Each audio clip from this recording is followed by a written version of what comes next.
What's going on, grapplers?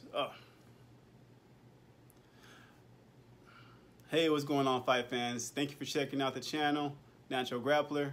So today, I want to talk about UFC 251 fight between Jose Aldo and Petr Yan. I think this fight right here is, if not the most overlooked fight, it's the second most overlooked fight on this amazing card. People just, for so many reasons, people don't think Jose Aldo should be in this fight. That's debatable. Going back to the Marlon Moraes, you know, that is what it is. Like, I'm not even sure what happened to Marlon Moraes. Like, I mean, he got the victory.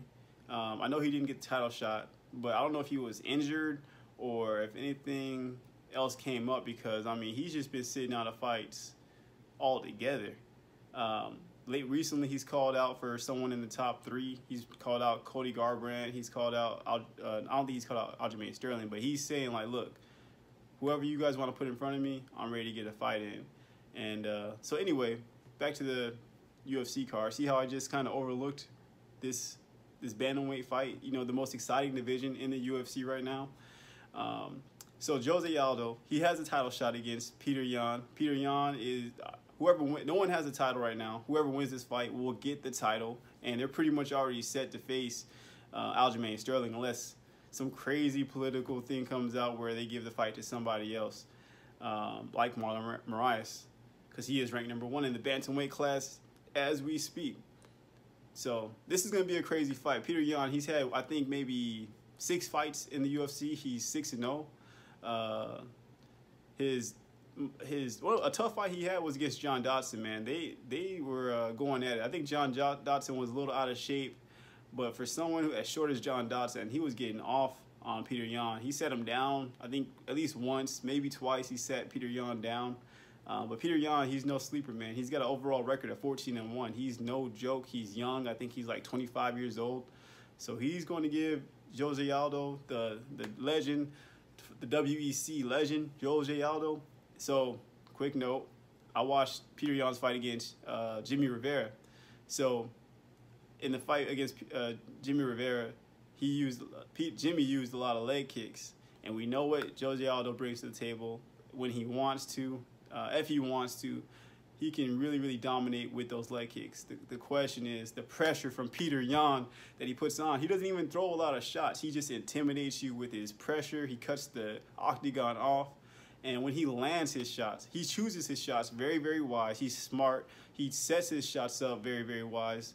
And you don't know if it's going to be, he backs you into a corner. And he tries to anyway. And when he decides to strike, it's like a snake bite.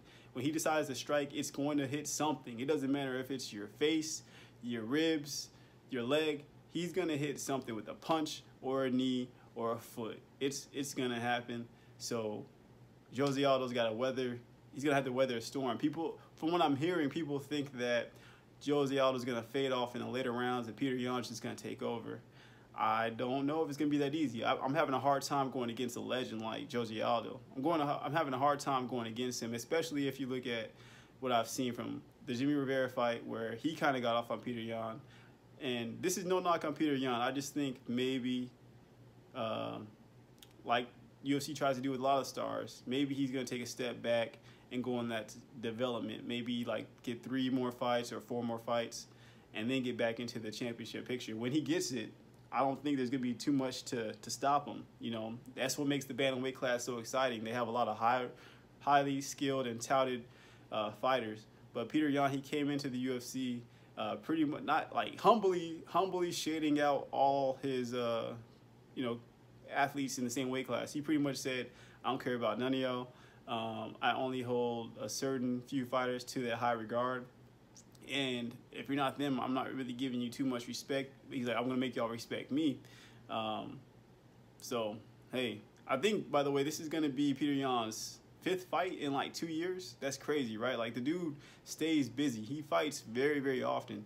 And you got to give your hats off, and you got to give the nod to someone who stays active in their fighting game. That's usually who gets the leg up, the active fighters. Why that is, you know, from my opinion, I don't know. Like, if you go to a wrestling tournament and then you just, some people are better at, you know, the first match is a little rough and then you just kind of blossom and you just keep on excelling.